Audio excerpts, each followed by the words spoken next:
கோவையில் வெயிலின் தாக்கம் நாளுக்கு நாள் அதிகரித்து வருவதால் பொதுமக்கள் திணறி வருகின்றனர். அக்னி நட்சத்திரம் தொடங்குவதற்கு முன்பாகவே கோவையில் கோடை வெயில் மக்களை வாட்டி வதைக்கிறது. அனல் காற்று வீசுவதால் வாகன ஓட்டிகள் பொதுமக்கள் சிரமத்திற்கு ஆளாகியுள்ளனர். மேலும் இரவு நேரத்தில் தூக்கமின்றி மக்கள் அவதி உறுகின்றனர். இந்த வெப்ப தாக்கத்திற்கு முக்கிய காரணம் சாலை விரிவாக்கம் என்ற பெயரில் பெரிய மரங்கள் வெட்டப்பட்டதே என சமூக ஆர்வலர்கள் குற்றம் சாட்டுகின்றனர்.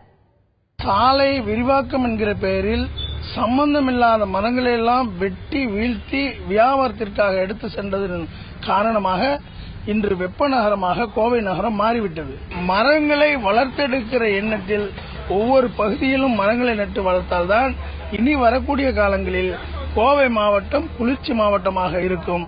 இதேபோல் திருச்சி மாவட்டம் மணப்பாறையில் வெயிலின் தாக்கம் அதிகமாக உள்ளது. இளநீர், வெள்ளரிக்காய், தர்பூசணி போன்ற இயற்கை குளிர்பானங்களை வாங்கி சாப்பிடுவதன் மூலம் வெயிலை சமாளித்து வருகின்றனர். ஏராளமான பொதுமக்கள் மண்பானையை ஆர்வமுடன் வாங்கி செல்கின்றனர்.